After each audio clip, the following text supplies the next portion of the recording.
Welcome to the Wilson Wealth Show, a thought-provoking show about building wealth in the new economy. Each week, members of the Wilson Wealth team and their guests will discuss how to navigate the world of personal finance, stocks, real estate, and entrepreneurship to help you build wealth in the new economy. And now, here is your host, Ciera. Hello, everyone, and welcome back to the Wilson Wealth Show. My name is Ciera. Thank you all for joining us today. I have Maurice and Ablavi and a special guest with us today. How you guys doing? Doing excellent. How are you? I'm great. And you, Maurice? Hey, I'm here. I'm ready to go. I'm doing great. I love the energy. So yes. before we get started, let's take a moment to reflect on this month's theme, the value of starting early. This month's discussion has been about why people don't start focusing on their financial goals earlier in life, and we concluded that the number one reason is the lack of milestones to achieve by a certain age.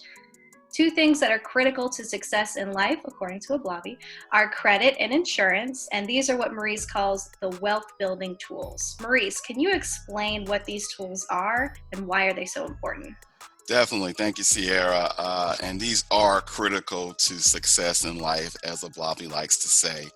And what I've found as a financial advisor is that many people relate to credit and insurance in some ways as an afterthought in the wealth building process.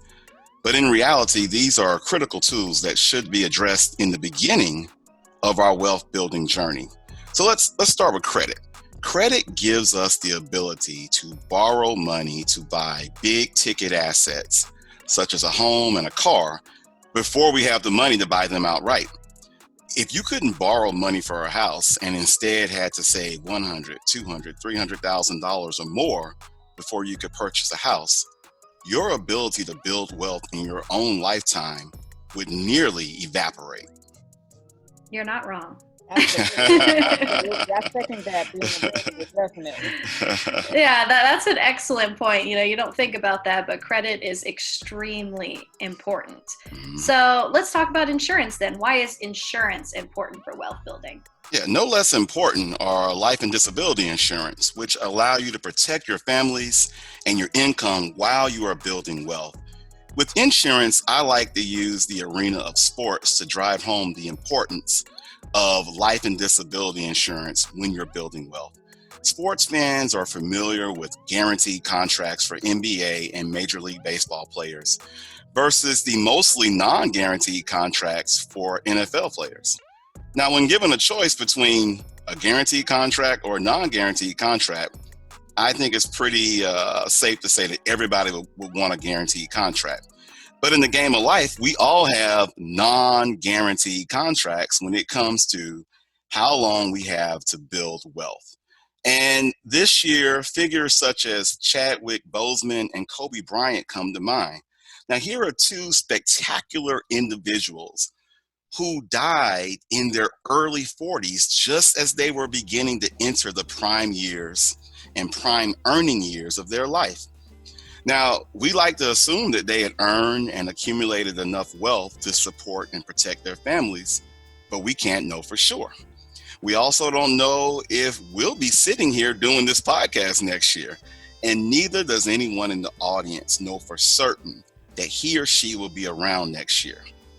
Nothing is guaranteed in life, so in light of that, insurance gives us the ability to make provisions for our loved ones until we have accumulated enough wealth to become self-insured.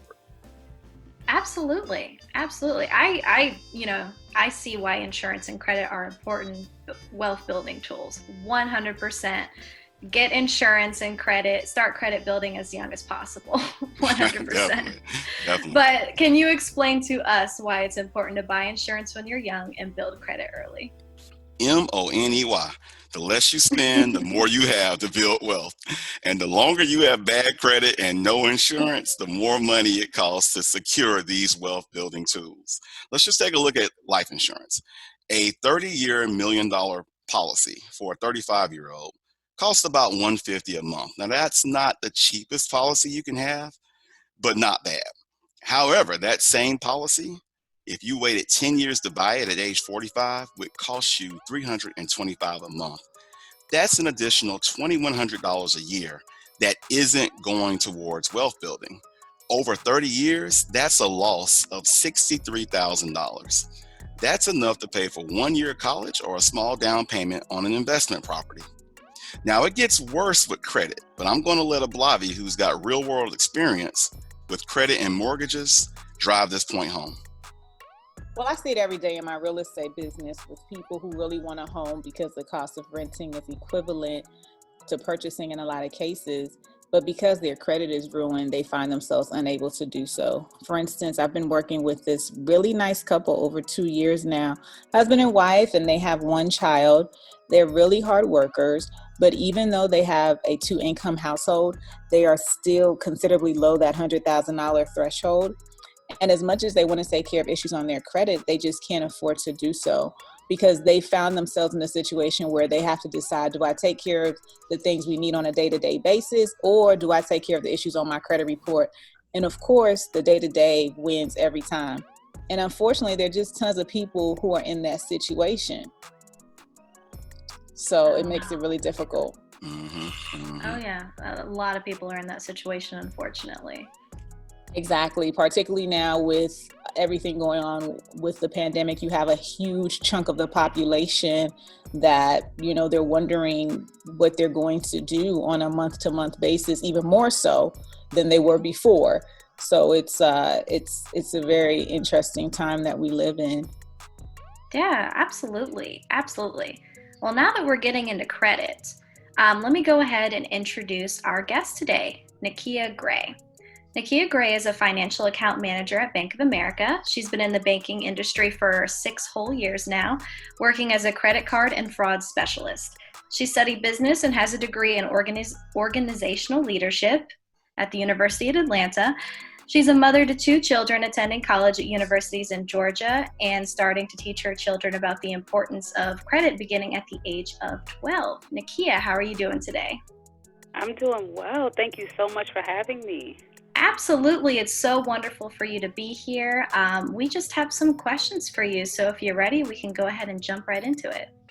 Definitely. I'm ready. Mm-hmm. All right. So let's start off with the basics. Why should someone build their credit early? Well, it's important to start looking at credit and also teaching your children about credit for those same reasons that Maurice mentioned earlier. It's definitely important to know the factors that are included in wealth building, and credit is definitely one of those things.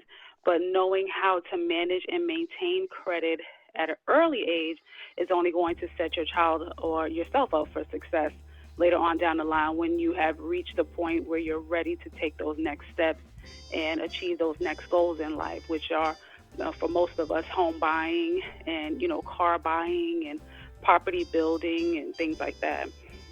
Oh, absolutely. With that being said, is there an early, is there a time where it's too early to start building credit? It's never too early to start discussing credit.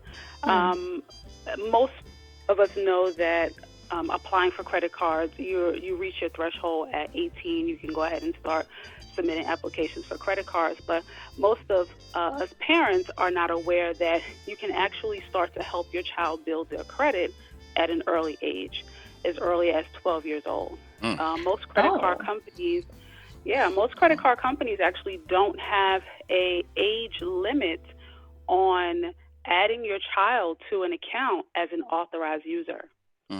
And that authorized user is actually reported to the 3 different credit bureaus. And so your child actually builds a positive credit history before they even reach the age to apply for a credit card. Oh, wow. See, I thought you had to reach the age to build, to apply to a credit card. So that's shocking to me that you can do it 12 years old, you said. Exactly.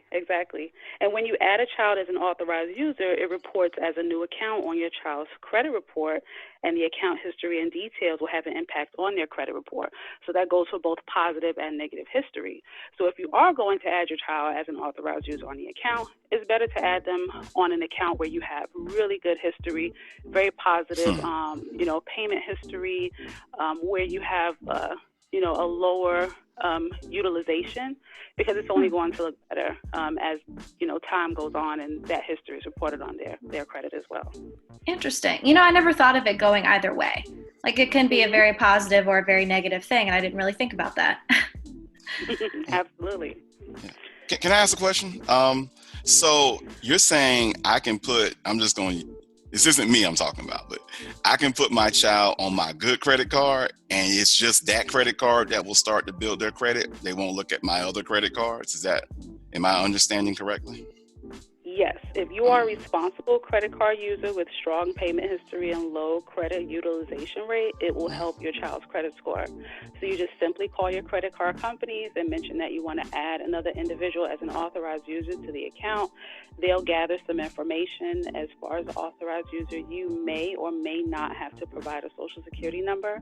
But at that point, that information is reported to the credit bureaus. It's reported to your on your child's credit report, and at that point, they're building positive credit history.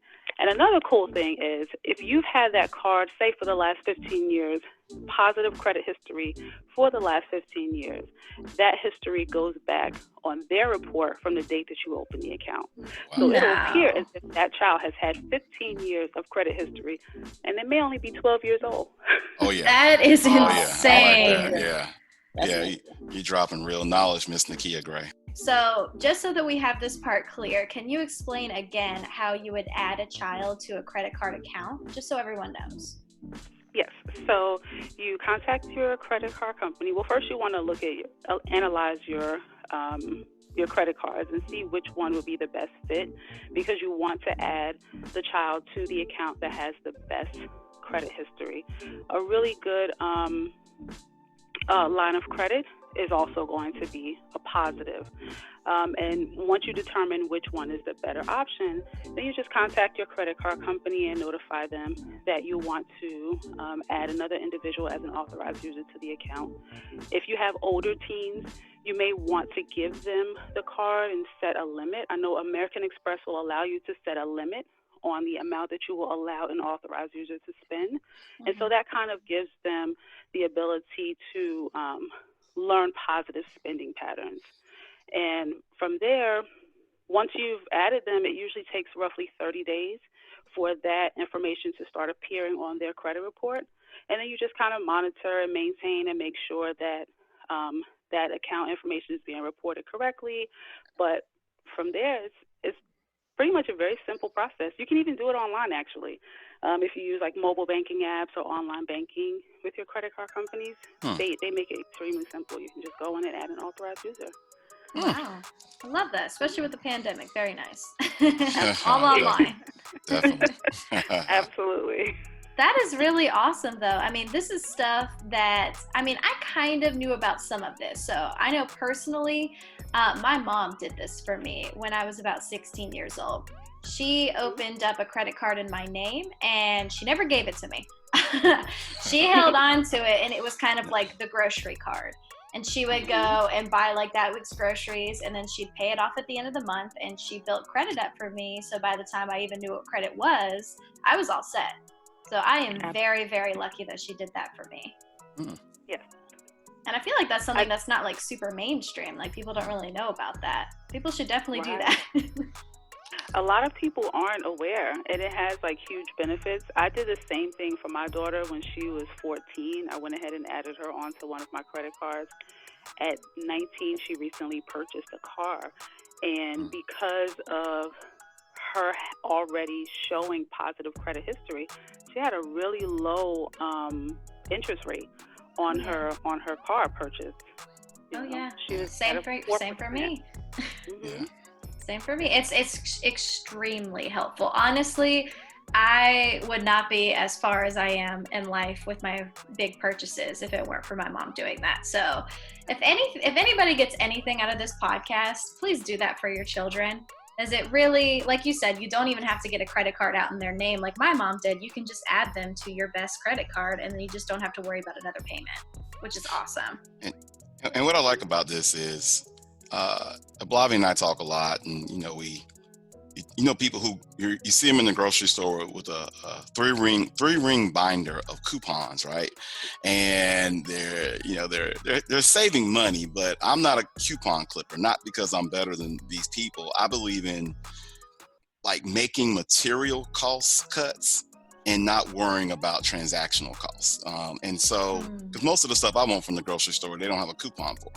But going back to you, Ciera, and then Nykea's daughter, if I can lower my interest rate on my car loan, that's a material cost savings. And I don't need a 3-ring binder to do it. Like, I just make that cut, and I've saved thousands of dollars over the life of that car that I can then roll into my first investment account, buy some stocks, and I'm on my way versus wasting time paying interest because I don't have a good credit history. So I like this story right here. I mean, this is something you can implement, and you can see how credit can be a wealth building tool at an early age. So this is great.